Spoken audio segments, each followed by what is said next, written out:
Boa tarde, pessoal. Estamos ao vivo aqui na plataforma de webinars do Embarcados. Nessa plataforma de webinars, vocês recebem muito conhecimento técnico sobre sistemas embarcados e IoT, e nós trazemos dispositivos, ferramentas, softwares e bastante conhecimento para você que está hoje trabalhando aí com engenharia, está aí na frente de projetos de hardware, de firmware e de IoT. Hoje nós vamos receber aqui o professor Alessandro Cunha, que é Sênior FAE na Avnet. Tá?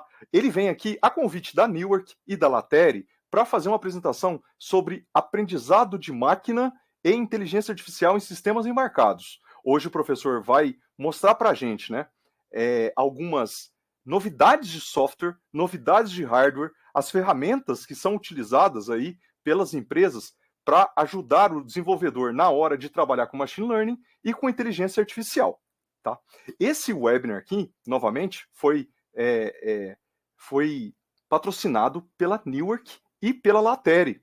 E, em nome da Lateri, eu vou chamar agora a Caroline Jabur, para a sala, para fazer uma apresentação aí para vocês sobre o dia de hoje, o que vai acontecer hoje durante esse webinar. Carol, pode abrir a câmera e o microfone e vem para a sala. Boa tarde a todo mundo. Muito bom ter essa oportunidade de estar com vocês aqui hoje à tarde. Só explicando um pouco para que ninguém fique perdido, né? Então, o Alessandro, professor Alessandro Cunha, que vai fazer o webinar sobre Machine Learning e Inteligência Artificial, né? Ele é FAE. O que significa FAE? Engenheiro de Field Application Engineer, né? É engenheiro de aplicação sênior da Avnet. E o grupo Avnet, ele trabalha, né, com a marca Avnet, mas também com a marca Newark e com a marca Farnell, né? O grupo Premier Farnell, que tem a Newark, Farnell, Elemento 14, em 2016 ele foi adquirido pela Avnet, tá? Então, aqui no Brasil, a gente conta com duas equipes, a equipe da Avnet, onde está o Alessandro, né? E a equipe da Lateri, que representa, é uma equipe que veio aí da Farnell Newark do Brasil, e que representa a Newark no Brasil, é a Newark no Brasil, né? E que está patrocinando esse webinar. E com isso eu passo a palavra, então, para o professor Alessandro, né, que vai estar trazendo para a gente bastante conteúdo aí de Machine Learning e de IA. Alessandro. Olá, pessoal, tudo bem? Estão me ouvindo aí? Estão me vendo aqui no cantinho? Mais uma vez, um imenso prazer estar aqui com o time do Portal Embarcados. Dessa vez, a convite de uma empresa do grupo Avnet, a Newark, né, cujo representante oficial no Brasil aqui é a Lateri, a Carol, né, que eu conheço de longa data, aí já fizemos trocentos projetos, trocentas coisas juntas, e recebi, assim, com imensa felicidade o convite. Olha, temos um slot aqui de webinar no Embarcados para falar um pouco sobre o que está acontecendo de aprendizado de máquina, de inteligência artificiais para as plaquinhas, né? Para sistema embarcado, para fazer coisa inteligente rodar com a eletrônica que a gente coloca. Bom, a Carol já me apresentou brevemente, eu sou engenheiro de aplicação na Avnet, trabalho com sistemas embarcados há pelo menos 25 anos aqui no Brasil, e o tema de aprendizado de máquina, de inteligência artificial, ele vem crescendo muito em termos do que os fabricantes de sistemas embarcados, de componentes eletrônicos, têm disponibilizado para você colocar dentro do microcontrolador, dentro do microprocessador, e aquele produto ter alguma inteligência sendo processada de modo local. Porque os grandes players, como, por exemplo, Amazon, Google, Microsoft, Oracle, etc., já conseguem fazer todas essas inferências matemáticas que eu vou apresentar aqui para vocês no dia de hoje em modo de nuvem. Então, se eu tiver um sistema conectado, seja com uma conexão sem fio, seja com uma conexão com fio, de qualquer maneira de conexão, eu tiro aquela inferência de dados ali do campo, mando para a nuvem e a nuvem processa. Não é esse o objetivo grande aqui dessa palestra hoje. Hoje eu vou focar em você não ter uma dependência de uma nuvem dessa e sim fazer isso de modo local na sua máquina, de modo que ela possa processar, ter alguma inteligência. Eu vou conduzir isso de modo que a gente tenha uma ideia, primeiro, do que é o aprendizado de máquina, do que é a inteligência artificial. Depois eu vou mostrar algumas dores que já estão mapeadas por quem se aventurou fazer esse tipo de coisa, né? Tentar fazer esse tipo de coisa rodar. E por último, que acho que é a parte mais legal aqui da apresentação, eu vou mostrar algumas soluções que você encontra lá na Newark, que você encontra na Farnell, que você encontra na Avent e que pode ajudar você a colocar esse monte de processos matemáticos que eu vou contar aqui para rodar de verdade dentro de um produto, de um projeto, ok?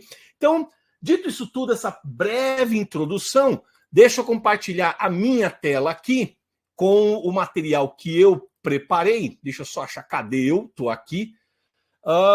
Acho que vocês estão vendo minha tela aí, certo? Certinho. Beleza.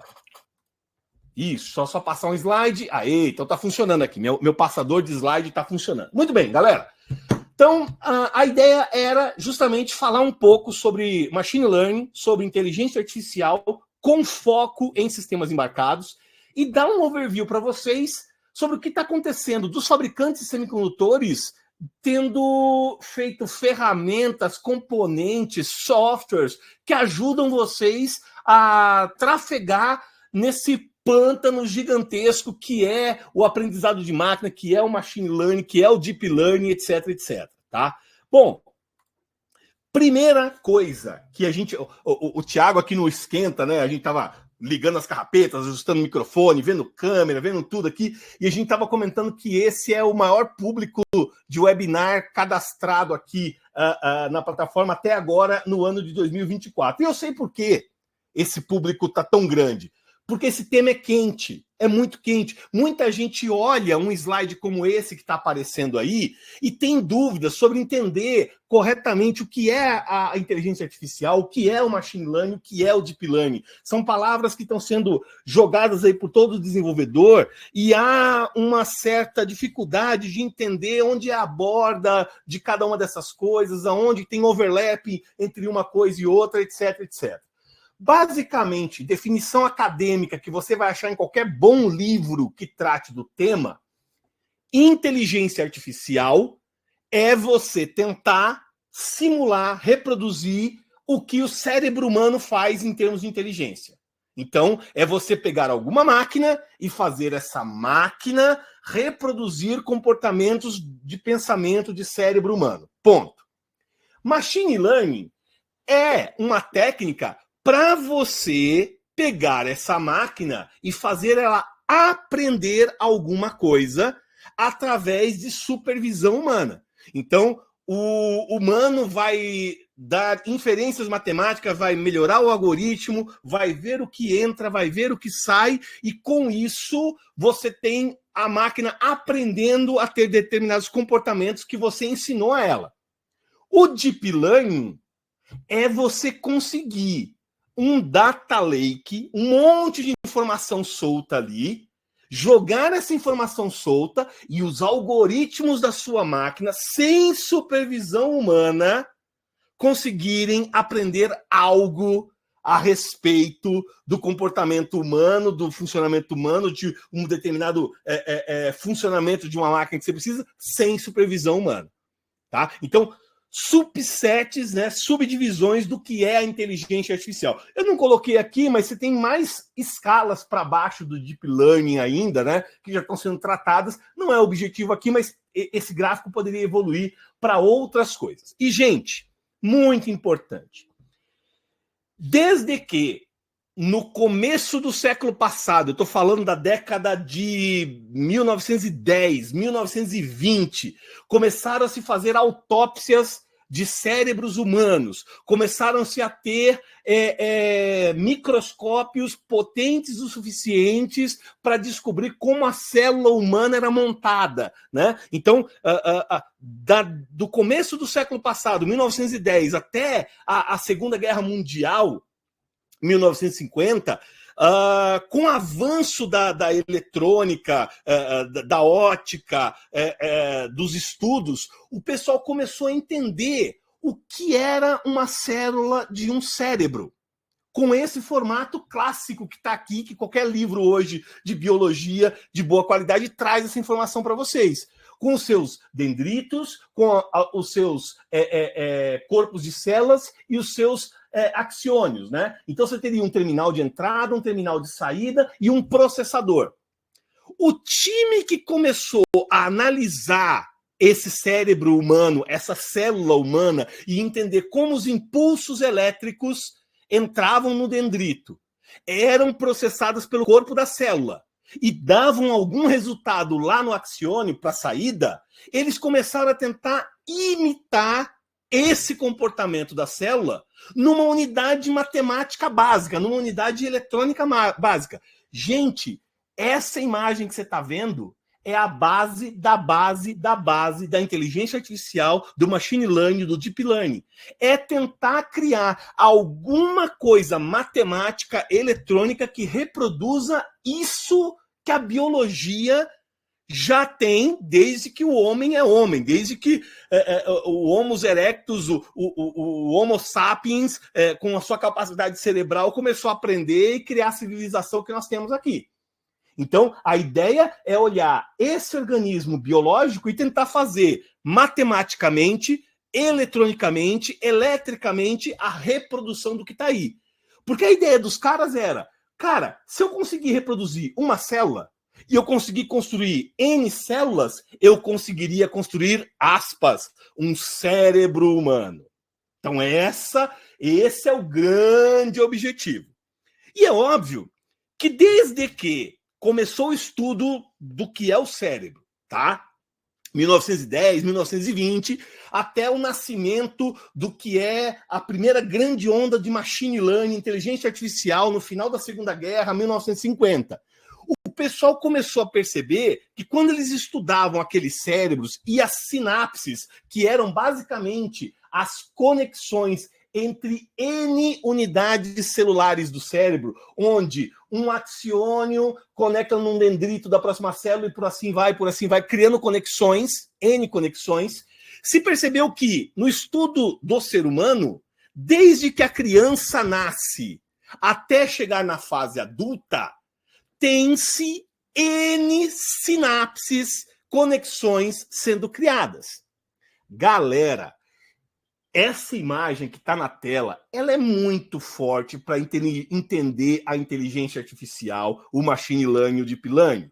Um bebê, quem é pai, né? Quem é mãe que está nos ouvindo aí agora e tem uma criança e cuidou de uma criança desde o nascimento até chegar na fase adulta, ou tem filhos adolescentes, ou tem filhos na fase escolar, percebe o seguinte, que ele aprende a andar, a comer, a brincar, faz birra, chora, pede coisas, etc, etc. E isso vai criando no cérebro do bebê conexões cerebrais, sinapses diferentes entre os múltiplos axiônios, onde se grava o que é algo que ele aprendeu. Ele foi lá, pegou um copo quente de vidro, queimou a mão, cara, criou algumas sinapses que aquele copo é perigoso. Ok? Isso está gravado. Com o passar do tempo, ele já aprendeu que copos são perigosos e olha só que importante é isso aqui. Quando você vai crescendo e tendo uma compreensão melhor do mundo, nota-se que não é necessário 15 mil conexões para o neurônio para você ser uma pessoa inteligente, adulta, que consegue conviver em sociedade, que consegue ter todas as coisas funcionais. Você começa a fazer um esparse, uma desconexão de neurônios que não são mais necessários porque determinado conhecimento foi consolidado. Ô, professor, alguém levanta a mão. Ô, professor, o que isso tem a ver com machine learning, inteligência artificial e deep learning? Cara, você pegou um processo zerado, do nada, e vai fazer esse processo aprender, e roda algum algoritmo de deep learning, de machine learning, para fazer aquela máquina aprender, esse algoritmo vai gerar trocentas mil conexões entre os neurônios eletrônicos que existem no na tua matriz matemática dentro do seu processador, dentro do seu microcontrolador, e talvez todas aquelas conexões que foram geradas depois que você rodou o algoritmo não sejam necessárias para você fazer um trabalho ótimo no seu produto, no seu projeto. Vou traduzir isso em outra linguagem para vocês. Eu ocupo aqui uma pancada de memória e de processamento para chegar nisso. E se eu tiver alguma ferramenta de otimização e cortar isso aqui para algo que seja aceitável, eu ocupo menos memória, deixo o acesso mais rápido, mais prático, mais fácil. Então, desde que se olhou o que é um neurônio, o que é uma célula, até quando se entendeu como o adulto consegue estabelecer suas conexões, mimetizar isso, copiar isso para dentro de um sistema embarcado, se você fizer igual a natureza faz, você vai ter um sistema otimizado. E aí a pergunta de alguns bilhões de dólares é, poxa, como é que eu otimizo esse tipo de coisa? Né? Bom, eu não sabia direito até eu me enveredar nessa brincadeira, né, de estudar machine learning, de estudar inteligência artificial, de rodar alguns programas, de montar cursos aí para o Portal Embarcados para ensinar a galera como é que faz isso. E eu comecei a falar com algumas pessoas para eu entender. E aí, gente, existem alguns achievements, né, algumas coisas que a gente atinge na nossa vida que valem tudo que a gente fez até agora. E aí eu tive a oportunidade de gastar 8 horas da minha vida conversando com um cidadão que conhece só um pouquinho disso que está na tela. Eu tive a oportunidade de passar 2 tardes maravilhosas com o professor Miguel Nicoleles, conversando sobre o trabalho que ele fez no exoesqueleto, né, na colocação do chute inicial na Copa do Mundo de 2014 aqui no Brasil, quais eram os desafios que tinham e por que essa palestra que eu estou colocando para cá é 1/1000 da palestra que o professor Miguel Nicoleles faz aí pelo Brasil afora, pelo mundo afora, contando as expertises dele, mexendo com cérebros reais e tirando inferências de dentro de cérebros reais para poder mostrar como essas sinapses acontecem, como ele emula, como ele pega esses dados e coloca num exoesqueleto, põe para rodar, etc, etc. Tá? Então isso foi um ponto assim muito feliz na minha carreira, poder estar ao lado de um cara como esse, com o peso que o professor Miguel Nicoleles tem, né? E me contando algumas histórias que eu vou trazer algumas coisas aqui para vocês, né? Então, me sinto bastante capacitado em falar isso, porque se eu cheguei até onde cheguei, como diz o Newton, é porque eu estou subindo em ombros de gigantes, mas bota gigantes nisso, né? Caras muito, muito maiores do que eu estão me ajudando aí a entender um pouquinho isso, né? Então, outra coisa muito importante, tá? Isso não é novo, isso não é novidade. Isso não apareceu agora em 2015, depois que a NVIDIA começou a bombar de vender a placa de vídeo. O pessoal descobriu que as placas de vídeo da NVIDIA conseguem fazer algoritmos de machine learning. Não, isso não é novo. Depois que o estudo, através de microscópio, dos cérebros humanos começou a avançar e começou a se entender o que eram essas conexões, o que eram essas sinapses, como biologicamente os neurônios atuavam, um grupo de matemáticos, pela década de 50, começou a desenvolver os primeiros algoritmos que tentavam emular o que era aquele modelo biológico para dentro da matemática. Então, isso veio evoluindo com os primeiros algoritmos, com os primeiros experimentos, com as primeiras redes neurais, com os primeiros machine learning, com os primeiros deep learning, e cada vez mais que uma gigante da tecnologia como a Intel, a Xilinx, a Altera, a NVIDIA lançam hardware que dá a capacidade de rodar esses algoritmos mais e mais e mais se avança no estudo do machine learning, do deep learning, da inteligência artificial, para ter algoritmos eficientes que rodam em N coisas.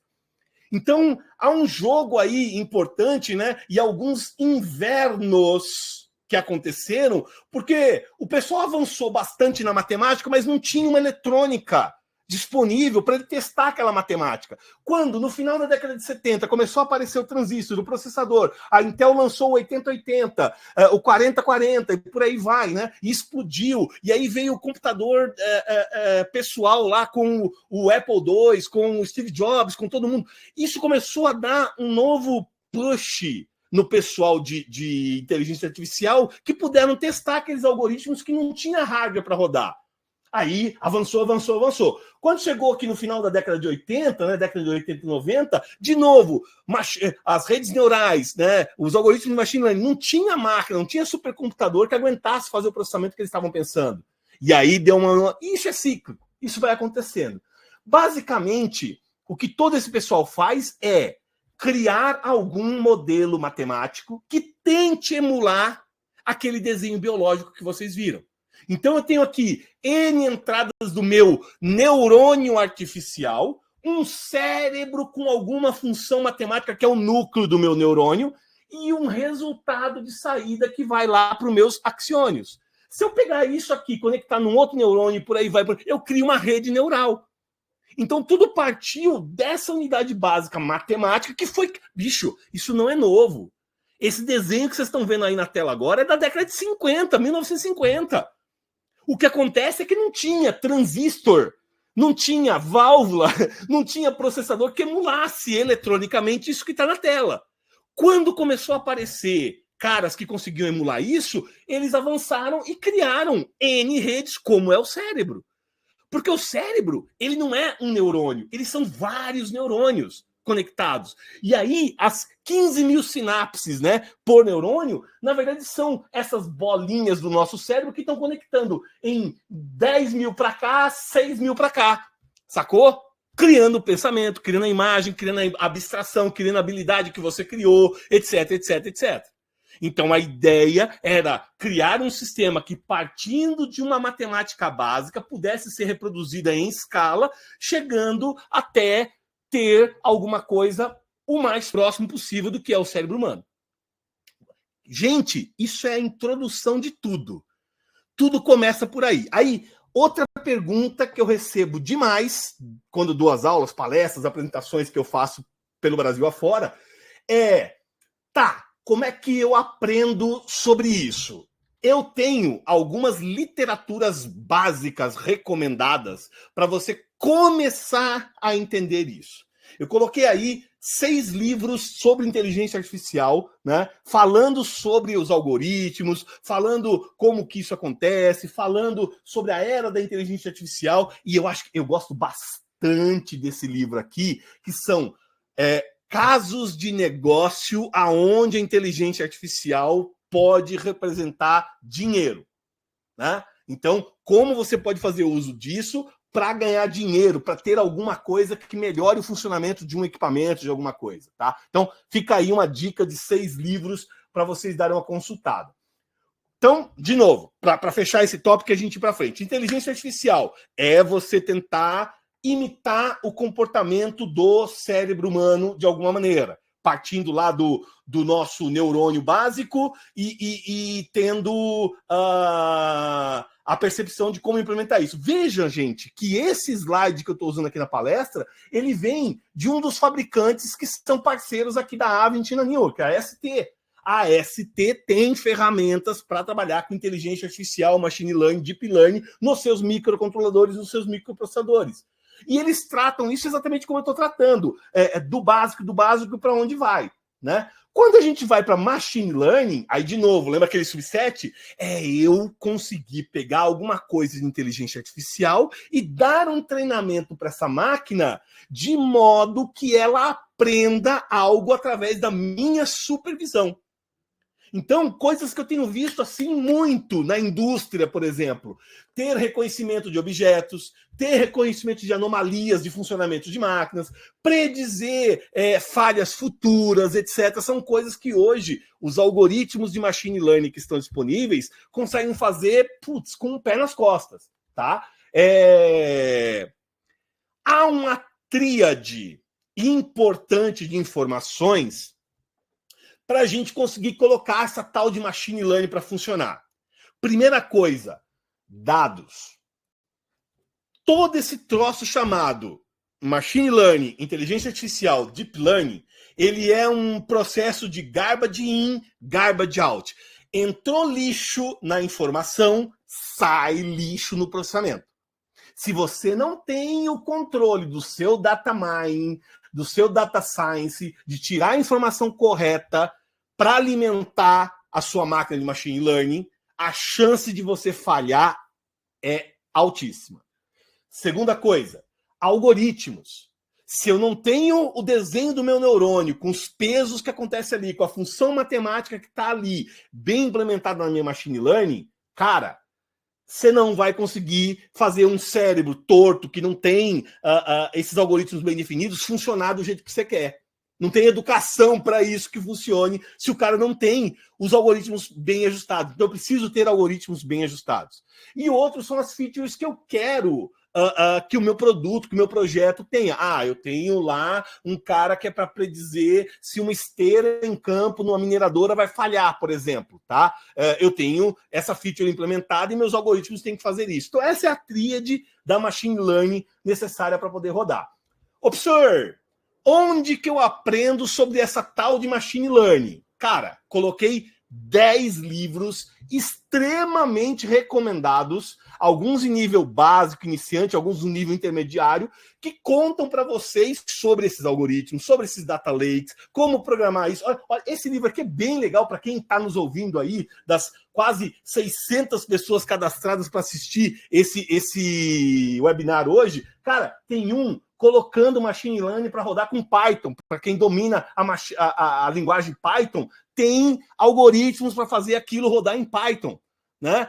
Tem, por exemplo, como desenhar padrões com machine learning, né? Como resolver quase todos os problemas com machine learning. Cara, essa série de livros aqui, ela é muito legal para te dar um norte do que é que eu estou falando aqui. Não cabe, eu até brinquei com a Carol, brinquei com o Thiago aqui no esquema, falei assim, cara, se vocês me derem umas 10 horas disponível de webinar, eu até entro um pouquinho em detalhe, mas não cabe no que a gente tem de tempo aqui expor o que está nesses livros. Então, essa apresentação, esse webinar é mais para dar um norte para vocês de para onde ir, do que ter a pretensão de ir na profundidade que um professor Miguel Nicoleles estudou durante 35 anos para fazer o exoesqueleto funcionar. Não dá aqui em 2 horas de apresentação. Então, essa literatura pode, por exemplo, te dar um norte sobre o que está acontecendo. É bem recomendado que você assista. Então, essa diferenciação, não sei se vocês já tinham visto isso, é uma imagem clássica da internet, mas explica bem a diferença do machine learning para o deep learning. Por exemplo, eu quero ter um algoritmo que reconheça carros em qualquer imagem que entrar. O que eu faço para treinar a minha máquina através de machine learning? Eu capturo 10 mil, 100 mil, 1 milhão de imagens e eu tenho alguém, um algoritmo, um mecanismo, um software que vai nessas 10 mil imagens selecionar a imagem que contém um carro e a imagem que não contém um carro. Isso eu alimento o algoritmo de machine learning que eu escrevi, ou que eu capturei de alguém, ou que uma empresa treinou para mim. E aí eu testo esse cara para saber se é um carro ou não carro. Beleza? Então tem uma figura de um cidadão aqui que vai tratar esses dados. Isso é o machine learning. O deep learning, cadê esse cidadão aqui? Ó? Não tem mais. Eu forneço na entrada 10 mil imagens e esse cara aprende sozinho e por conta própria o que é um carro, o que é um automóvel e classifica para mim. Então você viu que esse algoritmo aqui, é óbvio, é mais pesado, é mais, aspas, inteligente, precisa de mais sinapses para poder entender que isso é um carro. Aqui não. Aqui eu tenho um cidadão externo dizendo, opa, tá certo, tá errado, tá certo, tá errado. A hora que você fizer 1000 vezes tá certo ou tá errado, esse algoritmo aqui tá treinado e já não precisa mais de você. Aqui não. Aqui ele aprende sozinho. Tá? Então essa diferença é gritante. Aqui tem muito mais necessidade de sinapse, poder de processamento para conseguir fazer sozinho isso. Né? Eu posso, por exemplo, fazer um face recognition, um emotion recognition, né?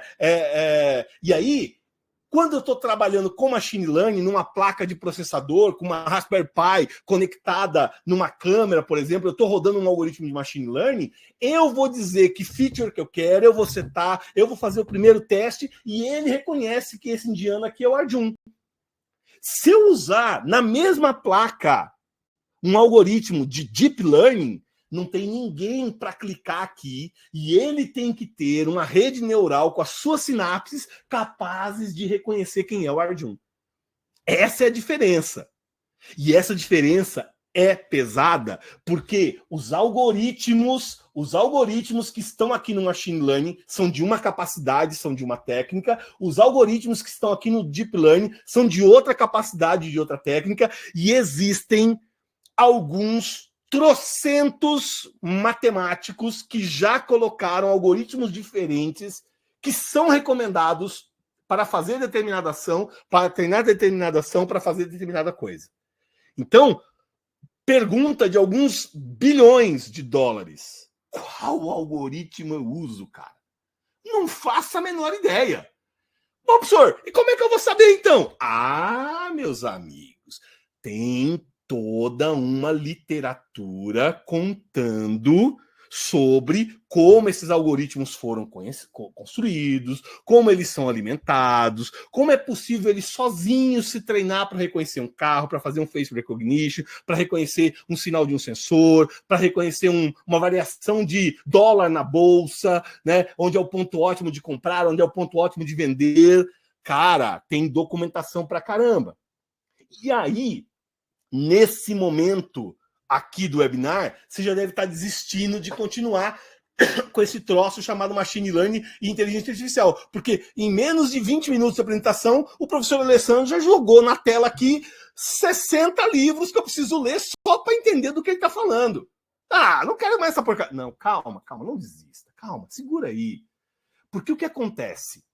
Os fabricantes de semicondutor sabem que quando ele faz o projeto de um microcontrolador, de um microprocessador, se ele exigir do desenvolvedor de sistema embarcado toda essa base prévia de conhecimento, a quantidade de equipes de pessoas com a capacidade de compreender isso em profundidade é pouca no mundo. E o microcontrolador e o microprocessador não vai vender. É necessário haver alguma ferramenta, alguma coisa que ajude a galera a entender mais rapidamente esses conceitos que a gente está abordando aqui. E aí, a última parte aqui do webinar, eu vou contar o que o fabricante de semicondutor tem preparado aí como ferramental para ajudar vocês, ok? Bom, resumo até agora. Machine Learning, inteligência artificial, Deep Learning, ele é composto de 3 grandes pilares, tá? Um algoritmo, uma matemática, alguém que imitou o comportamento biológico do neurônio e multiplicou isso por N neurônios, fazendo N sinapses. Então, alguém escreveu, matematizou. É necessário ter um hardware que rode esse algoritmo e é necessário um data lake, uma informação condizente com o que você precisa para treinar esse algoritmo, para verificar esse algoritmo rodando no hardware. Sem essa tríade, dá problema. Então, grava isso, que a gente vai falar sobre isso daqui a pouquinho. Algoritmo, hardware e informação. Data, ok? Bom, onde pode dar merda a inteligência artificial? E eu vou trazer exemplos tranquilos aqui, né, fáceis de vocês entenderem.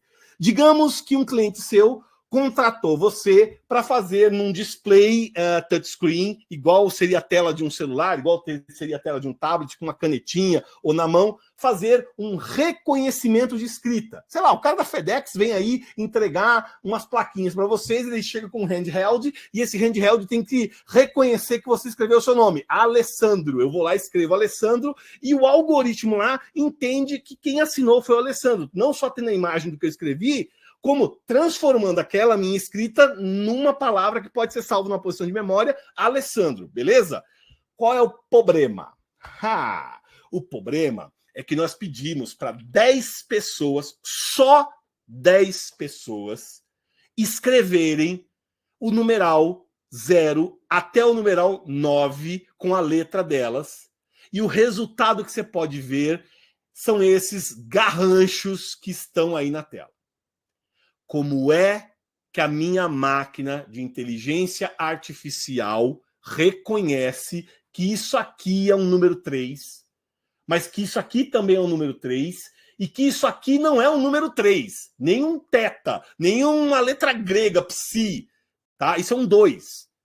E isso aqui é um 4. Puta, como é que o cara vai reconhecer que isso aqui é um 4, cara? Então, o desafio da tal da inteligência artificial, daquele algoritmo matemático, seja ele em AI, seja ele em ML, seja ele em Deep Learning, seja ele no que seja, é você... A situação que eu estou colocando na tela aqui, galera, é simples. Eu quero fazer um algoritmo de reconhecimento de letras, né? E aí, você vê o ser humano, como é que ele escreve? Porra, às vezes é difícil até você, que é um cérebro humano, que não é uma máquina, entender que isso é um 4, que é um 3. Às vezes você escreve e você não sabe o que você escreveu uma semana depois. Imagina a máquina. Então, cara, é bem difícil reconhecer uma letra manual escrita numa tela de um tablet. Quais são as regras que você vai colocar para que a máquina consiga aprender aquilo, né? Quais são os tipos de número que eu tenho que... Quantas pessoas eu preciso pedir para escrever para eu treinar a minha máquina? Qual que é o padrão? Como é que eu identifico que o número 2 é o número 2? Cara, é tanta pergunta, né? Num exemplo simples, aspas, bobo, vou reconhecer aqui uma escrita através de inteligência artificial, machine learning, deep learning, o que quer que seja, né? E isso começou a incomodar os caras que faziam projetos de sistemas embarcados, porque não é trivial. Porra, será que eu só vou conseguir responder essas perguntas se eu ler os 200 livros que o professor Alessandro indicou aqui? Bom, lição para o lar. Acabou o webinar aqui, você vai abrir uma segunda... Não abre agora, eu escuto o tio aqui, tá? Depois que terminar, você vai abrir uma segunda janela aqui, que nós estamos ao vivo. Você abre uma segunda janela e procura lá o Paradoxo de Moravec. E procura esse vídeo aí, cujo link está aí no YouTube, aí você copia, cola, digita, sei lá eu como é que você vai fazer. Procura esse link.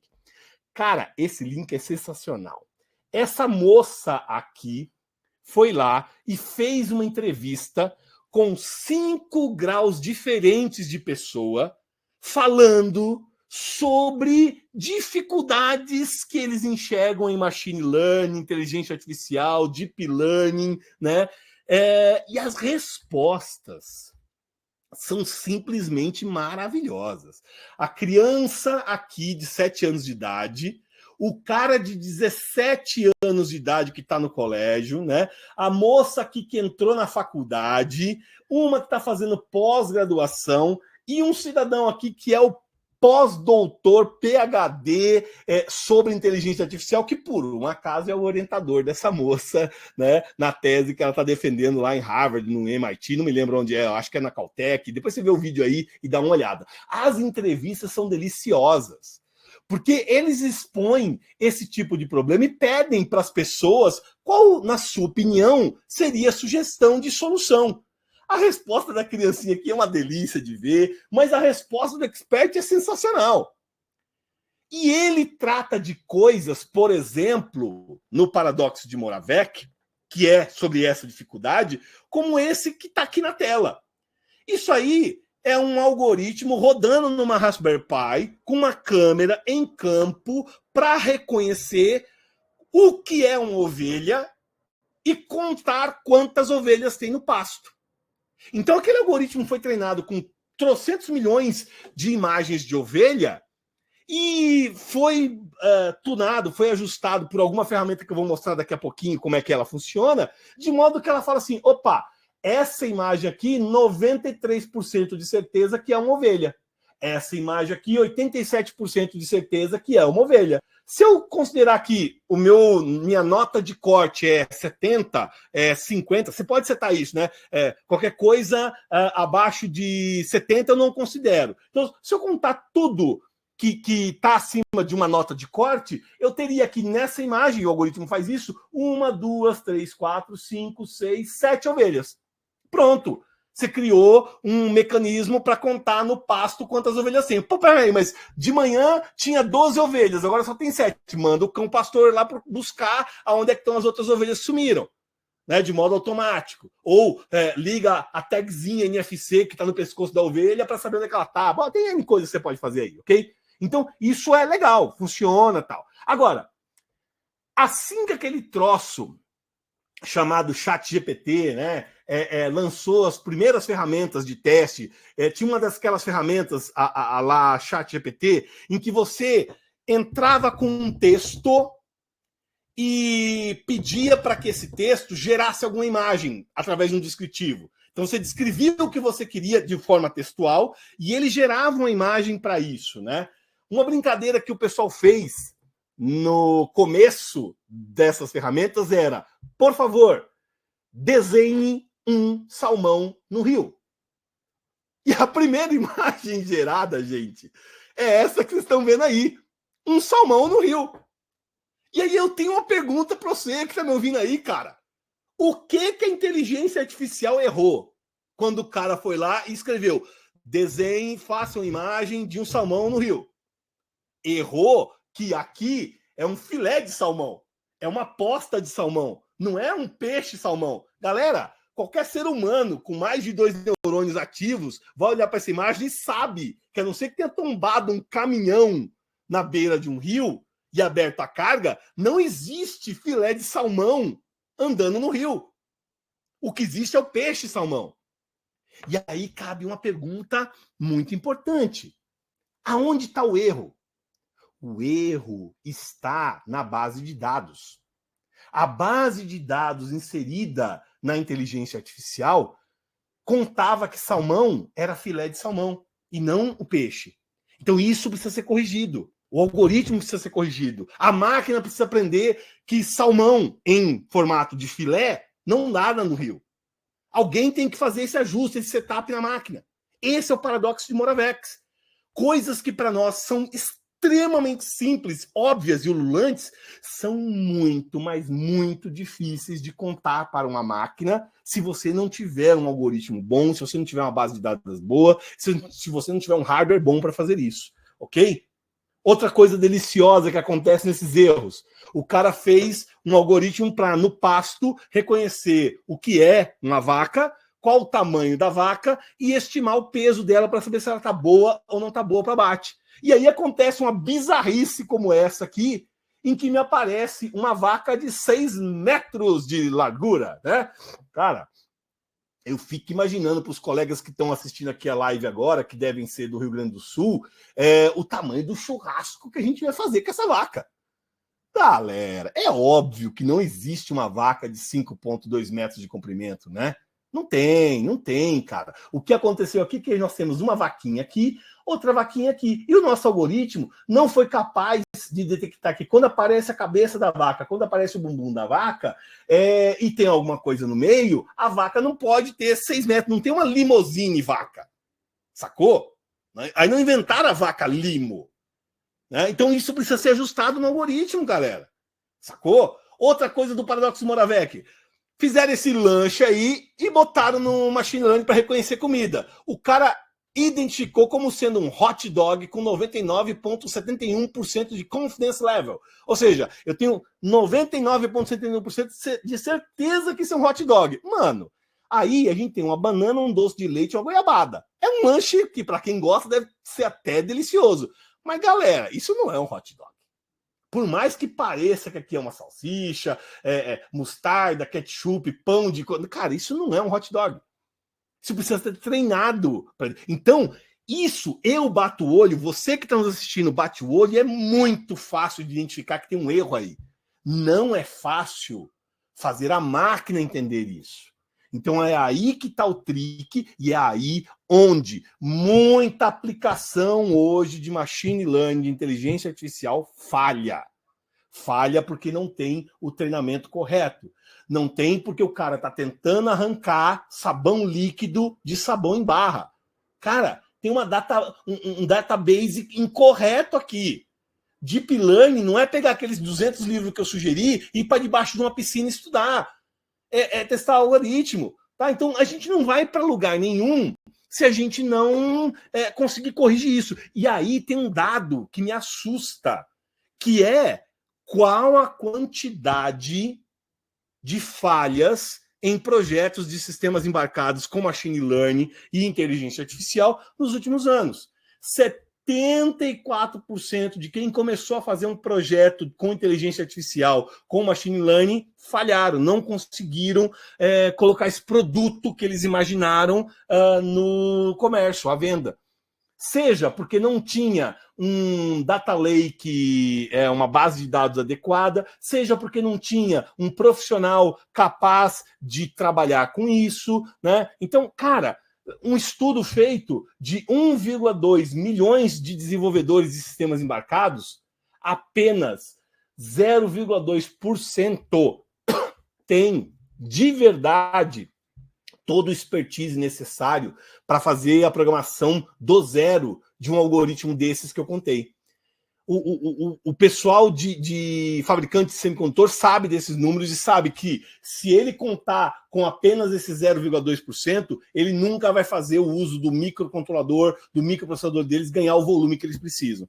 E aí precisa existir ferramentas para ajudar no paradoxo de Moravec, para ajudar nessas programações que para o ser humano parece simples, mas para a máquina é muito complicado, né? Então, vencer o desafio de ter base de dados ruins, de ter pessoas que não entendem o que está falando, de ter dependência da nuvem, de ter problemas de especificação de hardware com RAM, com bateria, com etc. Cara, é muita barreira que precisa se vencer para poder colocar alguma coisa de inteligência artificial. E agora chega uma parte aqui da apresentação em que a gente vai envolver diretamente a Farnell, a Avnet, a Newark, a Lateri, para poder ajudar vocês. Porque há uma aura no espaço de que eu preciso de placas gigantescas, de placas de vídeo da NVIDIA que custam $10 mil cada uma, para conseguir rodar algoritmos de machine learning e inteligência artificial. Isso é verdade a depender do tipo de algoritmo de inteligência artificial que você quer que rode. Mas, se a velocidade de processamento para obter a resposta da sua máquina puder ter um tempo um pouco maior de execução, um microcontrolador simples, cara, com 10K de memória, com 50 MHz de velocidade, já seria possível de ser utilizado para rodar alguns algoritmos de machine learning e inteligência artificial. Para eu ler dados de um sensor e tomar uma decisão sobre a informação daquele sensor, o que ele vai representar em termos de saída, com um neurônio dentro do microcontrolador pensando sobre isso, treinado para reconhecer algumas coisas, um microcontrolador simples conseguiria entender. Tá? E eu tenho ajudado muitas empresas aqui no Brasil a quebrar essa barreira de que um microcontrolador não poderia rodar um algoritmo de inteligência artificial, né? Que você precisaria de uma placa gigantesca da NVIDIA ou um telefone celular de última geração, sendo que o cara tem, por exemplo, nessa tela aqui, nesse exemplo, um STM32F746, um microcontrolador já de longa data lançado pela ST, teria condições de rodar algumas coisas de inteligência artificial e de machine learning. Tá? Então isso é importante ter isso, né, de informação. Outra coisa muito importante é você dimensionar a sua capacidade em termos de operações de ponto flutuante por segundo que o seu sistema faz. É óbvio que se eu tenho uma placa recém-lançada da NVIDIA, cara, esse cara consegue fazer teraflops, operações de ponto flutuante por segundo. Um STM32 daquele vai ser megaflops. Cara, é uma ordem de grandeza de 100 mil vezes menos do que a placa da NVIDIA. Porém, tudo vai depender do escopo do seu projeto. O que é que você quer fazer? Cara, você pendurar 3 sensores de temperatura para fazer o teste aqui nessa placa sobre eu vou ligar ou não vou ligar um ventilador, um ar-condicionado, tomar uma decisão de ligar um aquecedor, por exemplo, cara, é um desperdício enorme de recurso para fazer uma operação simples dessa. Se a sua dor é controlar uma câmara fria, cara, o microcontrolador dá conta do recado sem nenhum problema. Então, escolher aí quem é o seu problema para você ter uma ideia de quem é o cara que pode processar é primordial. É aí que a figura de um engenheiro de aplicação como eu, que dá suporte técnico aos clientes da Avnet e da Farnell, pode ajudar vocês na hora de a gente tentar definir as condições de contorno do seu problema e ver se determinado hardware é adequado para a sua aplicação. Com isso, você salva dinheiro na sua PCB, no seu projeto, você consome menos energia e pode fazer um projeto focado na bateria, né? Você tem muito e muito mais itens espalhados em campo, tornando a coisa mais onipresente, mais ubíqua, né? Então, com um cara barato de baixo consumo, você pode ter bilhões de unidades, né? Então, a Raspberry Pi, por exemplo, é um hardware que recentemente ganhou alguns acessórios para inteligência artificial muito interessantes que eu vou mostrar aqui no finalzinho dessa apresentação para vocês terem ideia. Então, ter um modelo de inteligência artificial e ver o comportamento desse modelo em diversos hardwares é necessário para você saber aonde é que você vai aplicar tal coisa, tá? E, desde o microcontrolador mais simples, com 50 MHz, até uma placa gigantesca, hoje já tem hardware para a gente rodar algoritmos de machine learning e de inteligência artificial tranquilamente, tá? Então, independente de quem é o hardware escolhido, a gente tem caras para colocar, né? A Farnell, a Newark, ela, desde que a Raspberry Pi Foundation, né, fez um acordo com a Broadcom para ter um processador Broadcom exclusivo dentro do hardware dela, ela é uma das distribuidoras que apoiou a Raspberry Pi Foundation lá no começo dela, e ela é uma das vendedoras oficiais de Raspberry Pi, né? Então você entra lá no link que está aí, newark.com/Raspberry Pi, e você vai ver todos os modelos. Tem computer model, né? Tem adaptadores, tem case, tem tudo. Mas o que me chama a atenção é que a Raspberry Pi 5 acabou de ser lançada, né, o modelo mais recente, né, então a cada um ano e meio, dependendo, a Raspberry Pi Foundation lança um hardware novo, né, e esse cara foi lançado e apareceu lá no site deles um kit de inteligência artificial, Raspberry Pi AI Kit. Claro que o tio aqui foi dar uma brincada com esse troço para entender onde que estava a mágica, onde que estava o trick, se isso era só marketing, se isso era só para vender mais Raspberry Pi, ou se eles colocaram alguma coisa que fazia sentido, né? Para tudo isso que eu dei de base sobre o que é inteligência artificial, o que é machine learning, né? E aí o que eu percebi? Que ela é uma Raspberry Pi 5 ou uma Raspberry Pi 4, depende do modelo, né? E aí eu tenho um cape que eu coloco aqui, né? Um extensor com uma plaquinha extra, né? Então eu tenho aqui esse hat, esse chapéuzinho, e eu tenho esse conector, esse cara que parece um modem celular, né, de uma empresa que faz um chip aqui. Eu espeto nesse padrão M2, coloco isso aqui na nossa Raspberry Pi e ele começa a conversar. E eu fui dar uma olhada no que é isso. Bom, a Halo é um fabricante de semicondutor que faz chips de aceleração para inteligência artificial, machine learning, deep learning, tá? Então, esse capezinho que espeta aqui, quando você sobe um algoritmo dentro da Raspberry Pi, e esse algoritmo diz, olha, o meu cérebro treinado, a minha machine learning treinado, o meu deep learning treinado, tem essa rede neural. Manda isso para quem consegue processar rede neural com muita velocidade. A Raspberry Pi joga esse processamento para o Halo, e o Halo, ele tem uma capacidade de processamento dessa rede neural absurda, tirando o processamento daquela rede treinada do processador da Broadcom e colocando isso para rodar dentro do Halo. Então ele está falando de um cara com 26 teraops por segundo de processamento conectado lá. Então, essa é a grande graça da coisa de você usar um kit desse. Quando você pegar aquele modelo matemático de reconhecimento de carro azul, de face, de comportamento, de sensor, do que quer que seja, e tiver um capezinho, um hat desse aqui conectado, ele vai tirar esse processamento do cara da Broadcom, jogar para dentro do processador especializado em processamento de redes neurais e fazer uso de toda essa eficiência que você está vendo aí, né?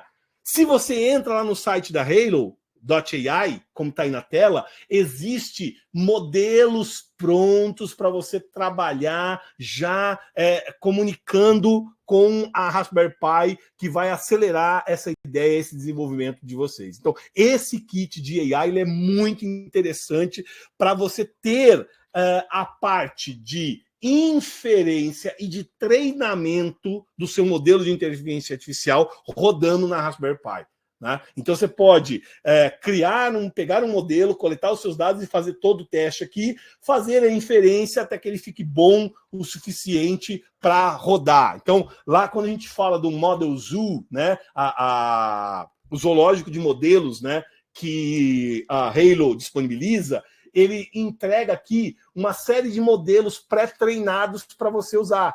Você não precisaria criar o seu modelo do zero. Você pode pegar um modelo desse pré-treinado e fazer a fase de inferência do teu projeto rodar dentro da Raspberry Pi. Então, essa é uma grande ideia que a Raspberry AI traz, né? Então, em alguns treinamentos que eu fiz aqui com o Portal Embarcados, contando como o Machine Learning é criado, treinado, ou Deep Learning é criado, treinado, a gente tem uma série de fases, né? Desde a coleta e de dados, depois que o problema está bem definido, até eu ter efetivamente aqui o meu modelo treinado funcionando. E esse tipo de hardware, ele ajuda bastante você a acelerar essa etapa vermelha aqui, que é tensa, que é demorada, que é onde 74% dos desenvolvedores de sistemas embarcados falham, porque ele não refinou o dado coletado, ele não selecionou o algoritmo correto, ele não treinou o modelo correto. Então, com um hardware poderoso como a Raspberry Pi AI, você consegue acelerar isso e encurtar o tempo até você ter alguma coisa funcional. Mas não esqueçam, pelo amor de Deus, cara, inteligência artificial, machine learning, deep learning, o que quer que seja, however, é um sistema garbage in, garbage out. Se eu não tiver um dado bom aqui para o meu problema, não adianta eu ter o melhor algoritmo, que eu vou ter garbage out, vou ter lixo na saída. Tá? Então é importante eu cuidar bem da qualidade do dado. Se eu só tenho imagens de filé de salmão e eu peço para descrever um salmão no rio, é óbvio que vai sair um filé de salmão nadando no rio. Isso é o teorema e o paradoxo de Moravec. Se eu não cuidar desse dado, sai lixo aqui. Ok? Então, é muito importante isso. E essa gráfico de pizza ele é sensacional. É o tempo que um desenvolvedor de sistemas embarcados gasta fazendo machine learning, inteligência artificial, deep learning. Ele gasta quase 70% do tempo dele treinando a máquina, depois o restante é dividido mais ou menos entre validação e teste para poder colocar. E validação e teste treine é matriz, é matemática, é você pegar trocentas mil imagens e criar essas matrizes de falso positivo, falso negativo, né? Então aqui exemplos fofinhos de gatinhos e cachorrinhos, etc, etc. Eu tenho lá trocentas imagens e eu quero saber dessas trocentas imagens quantas são reais de gato, quantas são falsos de gato, quanto a minha máquina olhou a imagem de um cachorro e achou que era um gato, ou quanto a minha máquina olhou a imagem de um gato e achou que era um cachorro. E quantas vezes a minha máquina viu a imagem de um gato e viu que era um gato, e quantas vezes a minha máquina viu a imagem de um cachorro e falou, isso não é um gato. Então, esse algoritmo matemático é que precisa ser refinado para eu ter esse tipo de coisa. Professor, tenho tempo para fazer isso tudo não, professor. Não vai dar, não vai dar. Será que não tem ninguém que treine esse troço para mim, me entrega um algoritmo pronto tal? Tem. E tem gente ganhando dinheiro pra caramba com isso. Tem muita empresa vendendo consultoria a valores astronômicos, coletando dado para você, se você não tiver, montando a prova de conceito para você e te entregando um protótipo funcional. Uma consultoria dessa daqui, cara, eu já vi algumas cotações acontecerem, nós estamos falando de um cara que te cobra, no mínimo, por baixo, $50 mil para te fazer um trial desse rodar. Dependendo do que é o objetivo, dependendo do que é o projeto, eu já vi valores disso aí chegar a mais de $200 mil, uma consultoria dessa lá fora, na gringa, para montar, para fazer isso rodar para vocês. Tá? Então, se você se especializar em treinar essas máquinas, entender aqueles livros, aqueles algoritmos e conseguir fazer esses tunnings, você pode se tornar uma empresa de consultoria que vende, que treina esses algoritmos para colocar nos microcontroladores, na Raspberry Pi, onde quer que seja. Tá? Então isso tem um mercado gigantesco. Né? Eu quero encerrar a nossa participação aqui com mais 5 slidezinhos só para fechar a coisa, que é uma tendência que a gente está vendo agora no mercado da inteligência artificial ir para o mais à borda do sistema possível, o mais na borda, tá? E o mais na borda de qualquer sistema embarcado quase sempre é o sensor. Então tem um livro ótimo, que é o AI at the Edge. Cara, se daquele monte de livro que eu falei aqui durante essa 1 hora e pouquinho de apresentação, se quiser escolher apenas um para ter em mãos e ler, busca esse livro do Daniel e do Jenny, que ele é sensacional. Como resolver problemas reais com machine learning embarcado. Tá? Ele estrutura muito bacana isso e vale demais essa recomendação de literatura. É um livro de cabeceira para você consultar e fazer a coisa rodar. A essência do que está no livro aí do Daniel e do Jenny é a respeito de... Vou fazer um caso, por exemplo, de eu medir a saúde de motores de bombas de água lá de Porto Alegre para saber se a bomba vai falhar, se ela tem uma trava, se ela tem alguma coisa e causar uma tragédia como aqui os governantes deixaram acontecer, colocando diversas pessoas desabrigadas aí no sul do país, né? Se eu tivesse sensores aqui nessa bomba, nesse motor da bomba, para saber como está a saúde dele, eu poderia identificar que ele está com um problema, está travando, está com um eixo incorreto, e mandar isso aqui para uma nuvem ajudaria a detectar isso e fazer uma manutenção preditiva o mais rápido possível. A tendência agora é que o meu sensor tenha uma machine learning lá dentro com os parâmetros pré-treinados e o meu sensor identifique, através de uma rede neural treinada no sensor, se há uma anomalia ou se não há uma anomalia no motor da bomba, por exemplo. Não é nem o meu microcontrolador mais que carrega aquele machine learning. Galera, e isso é descer o mais possível para a borda. É o meu sensor, o meu acelerômetro, giroscópio, magnetômetro, né? O meu sensor inercial, que está vendo a vibração do eixo do motor, que está vendo que ele está travando, que está vendo que ele não está rodando com o campo magnético como tinha que rodar, e ele tem uma machine learning treinada aqui, de modo a já cuspir para o microcontrolador a anomalia. E aí a anomalia chega lá no microcontrolador toma decisão, liga um alerta, manda um e-mail para a prefeitura, liga para a CBN, liga para alguém, fala, gente, vai parar a bomba, conserta essa porra. Sacou? Então, isso é o projeto, assim, de você ter isso com o menor consumo possível de energia, permitindo que você faça não mais uma manutenção preditiva, você faça uma manutenção prescritiva, aonde você coleta a informação toda, tá tudo aqui, e já toma a decisão muito antes dessa porcaria parar. Já tem hardware possível para isso, galera. Né? Já tem hardware possível para isso. Então, a partir do momento que eu adquiro o dado aqui do meu motor, treino essa máquina, né? Faço a classificação, eu consigo fazer a manutenção preditiva aqui para o cara. Né? E não só, eu usei aqui o exemplo da ST, que é uma grande parceira nossa aqui de Embarcados, onde a gente faz curso de Machine Learning, Inteligência Artificial há bastante tempo, né? Eu usei o exemplo da ST, com acelerômetro, giroscópio, magnetômetro aqui, mas, galera, eu tenho N tipo de sensores que poderiam ser utilizados para eu coletar a informação daquele motor da bomba. Eu posso ter microfones para ver em frequências que não são audíveis pelo ouvido humano, se você tem um assobio ultrassônico ali que indica que o rolamento está enganchando em algum lugar, por exemplo, né? Eu tenho temperatura, eu tenho detector de fumaça. Cara, N coisas nos sensores podem carregar essas machine learnings internas e responder para o microcontrolador, olha, esse som não tá bom. essa vibração tá boa, essa temperatura. E aí, os especialistas de motor sabem que quando o som chegou em determinada frequência, é porque tem um grão de areia dentro do rolamento, e isso ao longo de X tempo vai fazer o cara quebrar. Antes de quebrar, você já sabe o que vai acontecer, cara. Porra, isso teria salvado vidas em Porto Alegre, galera. Na região sul do Brasil, se tivesse um sistema desse nas bombas, por exemplo. Tá? Então é disso que a gente está falando, de machine learning, inteligência artificial, ter esse poder de prever quando alguém vai falhar.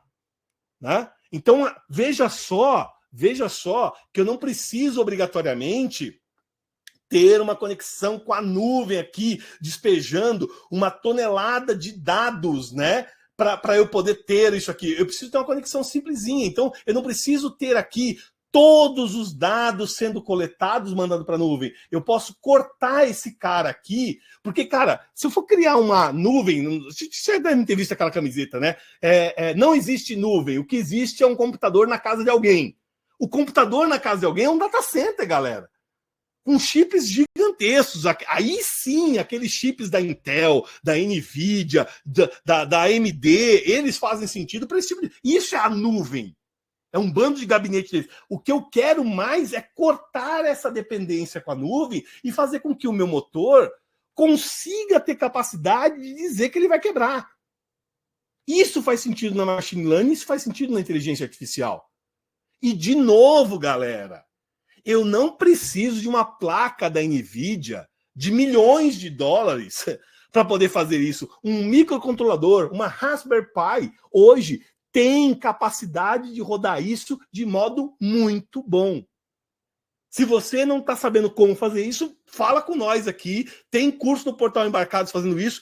Tem treinamentos da Avnet, da Farnell, com vários fabricantes mostrando como fazer isso. Cara, olha essa iniciativa aqui.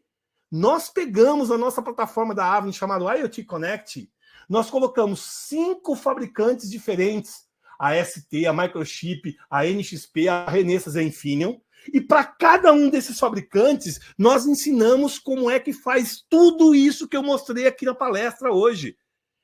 Esse exemplo aqui, por exemplo, é um detector de CO2.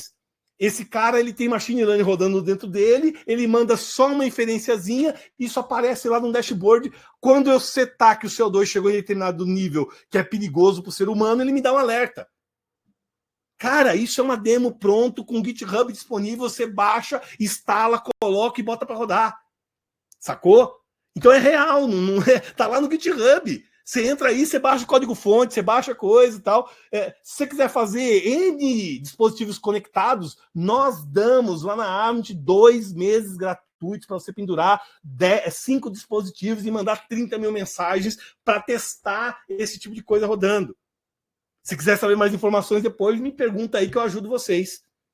Ok?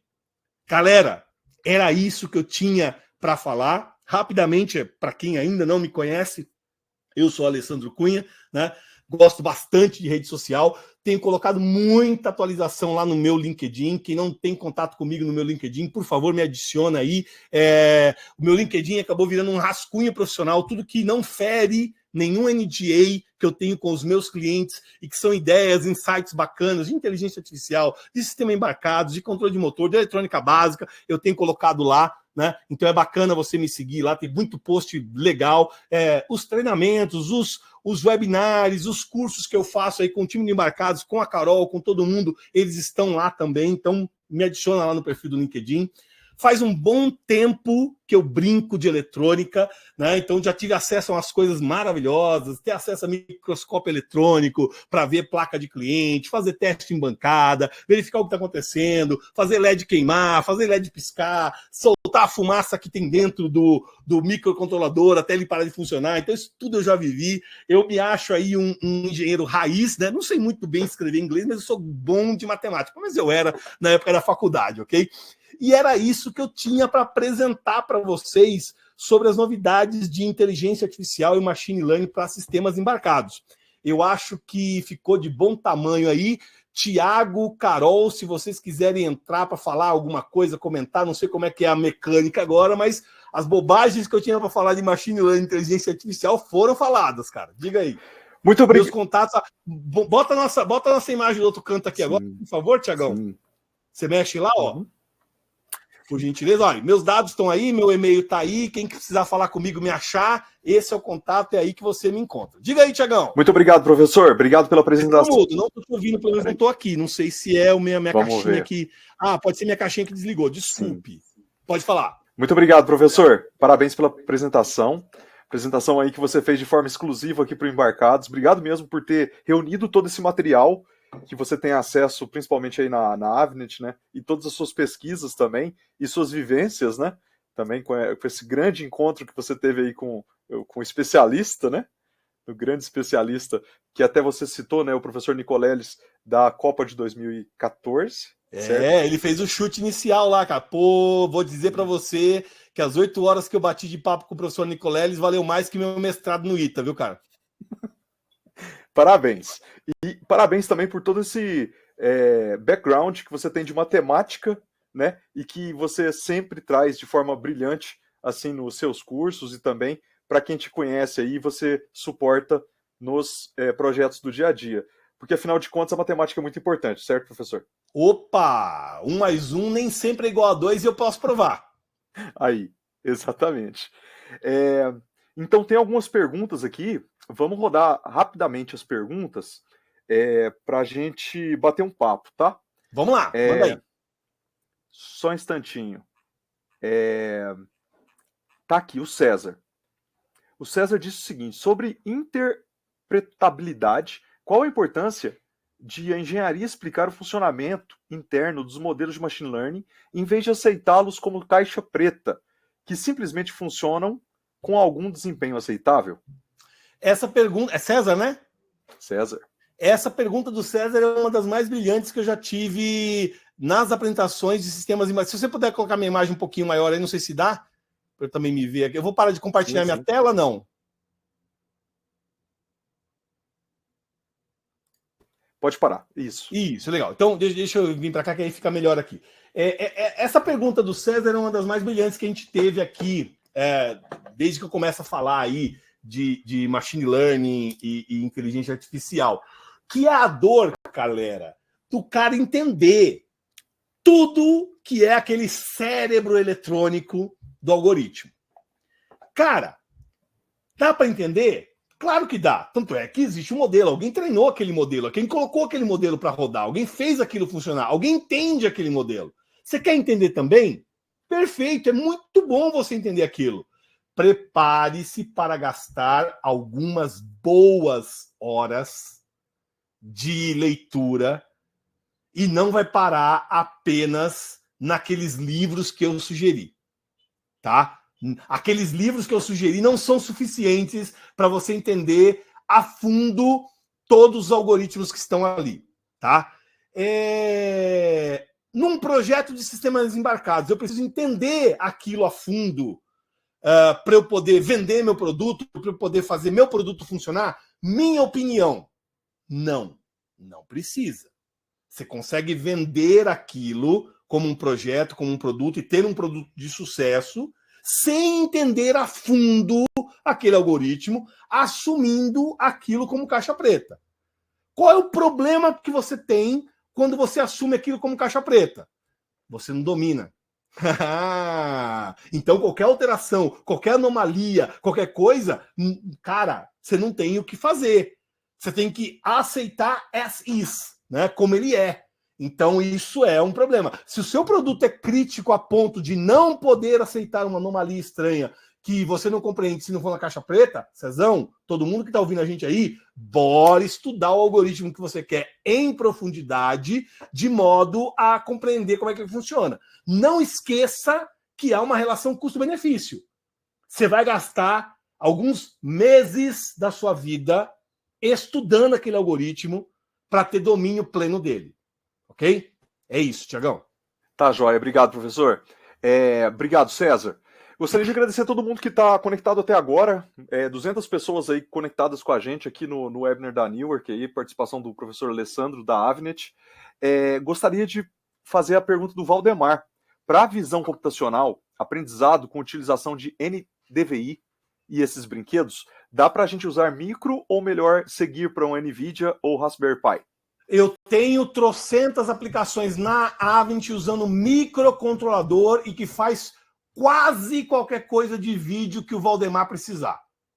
Hoje existem microcontroladores de N fabricantes, da ST, da Renesas, da Infineon, da NXP, da Microchip, que conseguem rodar os algoritmos de visão que precisam. Veja só, se você quer trabalhar com vídeo de alta resolução 4K, cara, não vai rodar num microcontrolador, ok? Agora, se você quer ver uma imagem industrial de um objeto passando, identificar esse objeto, ter uma inferência, hoje existem algoritmos de processamento para microcontroladores que resolvem sua dor. Ô, Valdemar, dá para fazer com microcontrolador, sim, e eu tenho exemplos prontos para isso. Obrigado, professor.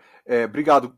Agora, falar para o Cláudio, tá? O Cláudio mandou uma pergunta que é a seguinte: é possível conectar um módulo Halo em MCU tradicional ou ele precisa de uma placa base rodando Linux? Halo não fala com microcontrolador através daquela interface M2.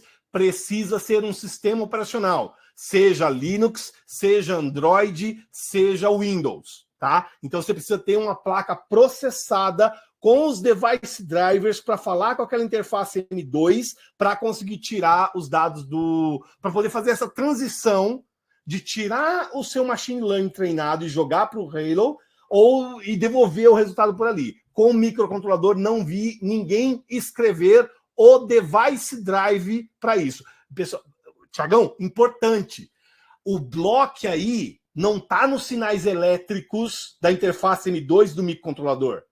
Tem um microcontrolador que tem essa interface elétrica. O problema é o device drive de software para fazer essa transmissão de dados. Ninguém escreveu isso ainda. Então, como ninguém escreveu isso ainda, se você quiser se aventurar isso, você se junta com o César, né? E aí você vai gastar mais um ano de escrever o device drive para isso. Hoje não está pronto. Tá, joia. Obrigado, professor. O Edgar faz a seguinte pergunta. Primeiro, ele agradece pela palestra e diz que a pergunta dele é relacionada à sua indicação. Se você poderia indicar algum projeto de desenvolvimento de machine learning em embarcados, por exemplo, com STM32, do tipo from scratch.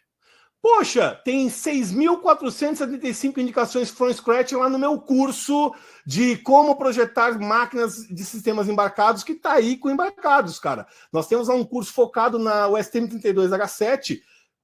Só a parte de machine learning, se eu não errei a conta, deu 40 horas de treinamento fazendo from scratch isso que o nosso amigo quer. Acho que o Thiago ainda deve ter placa, ainda deve ter link, ainda deve ter vaga no curso aí, tá? Então, não tem lugar melhor hoje no Brasil, em português, com o meu suporte, do que no curso lá do Sistemas Embarcados. Obrigado, professor. Então, pessoal, tem placa sim. Ao comprar o curso, você recebe uma placa também da STM original. O professor Alessandro deixou na tela aí alguns cursos, né? Eu acho que da Avnet, professor, que tem, né, como começar com cada uma daquelas plataformas, né? Tá tudo no GitHub aberto, disponível. Então você tem duas formas. Você pode ir lá, consultar isso que o professor fez. Você pode ler uns livros também, né? Também lá tem alguns exemplos de from scratch. E tem o curso aí com a ajuda do professor Alessandro e suporte. Um suporte ativo aí na plataforma. O nosso grupo de WhatsApp do curso que eu diga, hein, ô Tiagão? Exatamente. Todo dia um monte de mensagem. Aliás, se tiver alguém aqui do curso assistindo, um grande abraço para vocês, galera. Adoro vocês. Muito bom. O Tadashi diz o seguinte: o treinamento e o modelamento de algoritmos pode ser feito no Raspberry Pi AI Halo? Ou é feito em ferramentas externas ou em um Cloud AI? Excelente pergunta. O treinamento pode ser feito até num PIC 16F de 50K, desde que você não tenha pressa, tá? É tudo uma questão de tempo.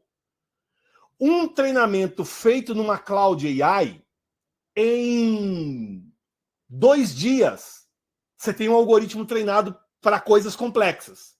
Esse mesmo algoritmo de 2 dias de treinamento numa cloud você vai gastar 1 mês na Raspberry Pi para ter o mesmo resultado.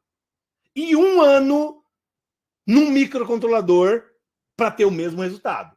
Então, tudo, galera, é tempo, é timing, tá? É possível treinar a rede até num microcontrolador. O problema é que a velocidade dele é lenta para fazer rodar todas as inferências matemáticas que você precisa, e isso vai demorar um tempo que talvez não justifique para a sua colocação de projeto e produto. Então, às vezes, é melhor você ter um aluguel de uma cloud, a lá AWS, Microsoft, Oracle, IBM, quem quer que seja, alugar aquele bando de servidores para rodar e treinar, e em um dia você ter seu modelo treinado, do que você gastar 6 meses treinando isso em Raspberry Pi, tá? Tá, joia. Professor, tem uma pergunta aqui do Vinícius, perguntando qual é a dificuldade de mudar de plataforma ao longo do projeto e não ficar preso em uma marca específica. O código é fácil de portabilidade? Isso também não implica, claro, implica também no uso das ferramentas proprietárias, né? Não é. Cada fabricante de semicondutor faz uma ferramenta para isso, e portar de uma para outra é uma dor de cabeça, de verdade. Eu não tenho casos de sucesso para contar de gente que tomou essa decisão e não se arrependeu e não jogou tudo fora e começou do zero com a plataforma nova. Eu não tenho um caso de sucesso para contar, e olha que eu estou brincando com isso já vai fazer um tempo. Tá, joia. Obrigado, professor.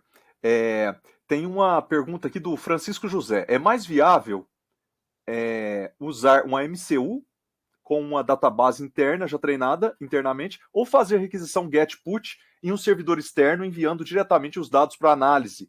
Não seria bem mais rápido a análise dos dados, ou cada caso é um caso? Professor, tem equipamento que não pode desconectar também, né? Então vamos lá. É muito mais rápido você estar na nuvem. Óbvio, muito mais rápido. Só tem um problema. Você tem que chegar na nuvem. E o chegar na nuvem, num país como o Brasil, vocês não estão ligados qual é o desafio, velho. Vocês não estão ligados. Porque chegar na nuvem implica que eu tenho que ter um cabo de rede, eu tenho que ter um modem celular, eu tenho que ter uma conexão Wi-Fi, Bluetooth, LoRa, Zigbee, Sigfox, sei lá o quê, entendeu? Então, mandar esses dados para a nuvem é o nightmare, é o pesadelo, é o problema do Brasil. Quando a gente vê lá na propaganda, na TV, agro é tech, agro é pop, agro é tudo, tal. Pô, o mercado do agro poderia se deliciar com as machine learning e inteligências artificiais, ok? Só que o problema é arrancar o dado do agro e botar na nuvem. Por isso mesmo que todos os fabricantes de semicondutor, sem exceção, enxergam que o dado processado local é a salvação da lavoura. Sem precisar de nuvem, sem precisar de conexão, tá? Então tem essa dor para ser resolvida. Se você, no seu ambiente controlado, consegue mandar o dado para a nuvem, óbvio que lá é muito mais rápido, o processamento é muito mais assertivo, tal. Mas, cara, essa não é a realidade do Brasil. Tá, joia. Obrigado, professor. O Eduardo tem uma dúvida com relação a câmeras de mais alta qualidade e com mais resolução. Se daria para fazer com microcontroladores? Seria possível, professor? Você tem casos de sucesso aí nos seus clientes? Eu tenho casos de sucesso de microcontrolador trabalhando com sensor de imagem de 16 megapixels. 16 megapixels de sensor de imagem. Qual é o problema? Ele não é para gravar vídeo, é para tirar foto.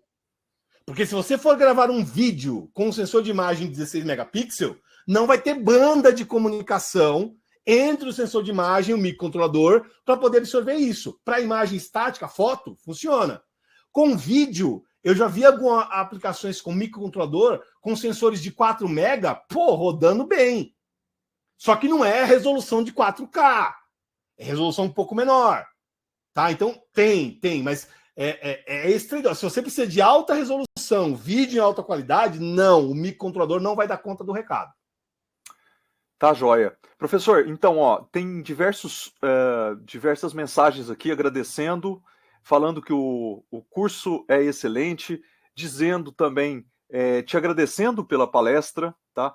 Muito obrigado, show. Pessoal falando aqui também, né? Agradecendo pela sua participação. Eu vou mudar a tela agora e vou pedir para você, professor, fazer aí suas considerações finais, Só um instantinho que eu vou mudar a tela aqui, que aí você aparece na tela aqui, assim. Isso aí. Agora é com você, professor. Não, legal, galera. Sempre que aparece um convite como esse, vindo do pessoal do Embarcados, vindo da Latéria, pessoal da Nioc, mesmo o pessoal aqui da Avent, quem me conhece de outros carnavais sabe que eu adoro falar bobagens, né? Eu gosto de comentar sobre a tecnologia. Acho que o pessoal consegue perceber que eu sou um pouquinho de nada entusiasmado com a tecnologia e isso reflete nas apresentações que eu faço por aqui. Então, eu espero de verdade que vocês tenham gostado desse material, dessa apresentação. Eu vou discutir aqui com o Thiago, com o pessoal do Embarcados, se depois eu consigo gerar um PDF disso, disponibilizar para vocês, como que a plataforma, né, manda esse material para vocês. Meus contatos estão aí, eu sou um cara assim, extremamente acessível, sempre que eu posso, eu respondo dúvidas, informações, e eu gosto de ajudar aí o nosso pessoal brasileiro de sistemas embarcados a se desenvolver, a fazer a coisa rodar, né? a ter produtos e projetos cada vez melhores aí. Então, um imenso prazer essa 1h30 aí com vocês, espero que vocês tenham gostado, e por favor, galera, tendo outro convite, outra coisa, chama nós aqui que nós gostamos de falar bastante coisa. Obrigado, galera. Era isso aí, Thiagão. Muito obrigado, professor. Professor, agora eu gostaria que você desligasse a câmera e o microfone e eu vou fazer um encerramento. Muito obrigado mesmo pela disponibilidade e por ter feito essa palestra aí brilhante. Pessoal, então hoje vocês tiveram um pouco mais de conhecimento aqui que tomara que vocês apliquem em projetos. A plataforma de Embarcados está sempre aberta aqui, né, com muito conhecimento para vocês. A gente tem diversos webinars gravados e a gente convida vocês a participarem, tá? Esse assunto aqui, né, que foi coberto aqui nesse webinar com a Newark, ele também foi trazido lá durante o evento do Embarcados. Diversos parceiros, né, que trabalham também com a Newark, que são os fabricantes, estiveram lá com as suas demonstrações. Então é legal vocês participarem de eventos na área também, para vocês verem as demos, conversar também sobre ferramentas, dispositivos, né, e todas as técnicas aí utilizadas nessas novas tendências. No caso aqui, Machine Learning e Inteligência Artificial. Obrigado a todos que estiveram conectados durante todo esse tempo, tá? Gostaríamos de agradecer bastante a Newark, né, por ter patrocinado esse evento aqui, né, esse webinar ao vivo. Nós gostaríamos de agradecer principalmente a Carol, né, a Caroline Jabur, que aí, em nome da Latéria, fez essa ponte aí com a Newark, trouxe aqui para a gente essa oportunidade aí de trazer o professor Alessandro Cunha para fazer esse webinar aí exclusivo, com bastante conhecimento aí, trazendo conhecimento técnico, né, conhecimento da universidade, das vivências, dos conhecimentos, dos projetos que ele trabalha, né, e de todas as informações que ele traz dos fabricantes. Obrigado a todos, a gente se vê no próximo webinar.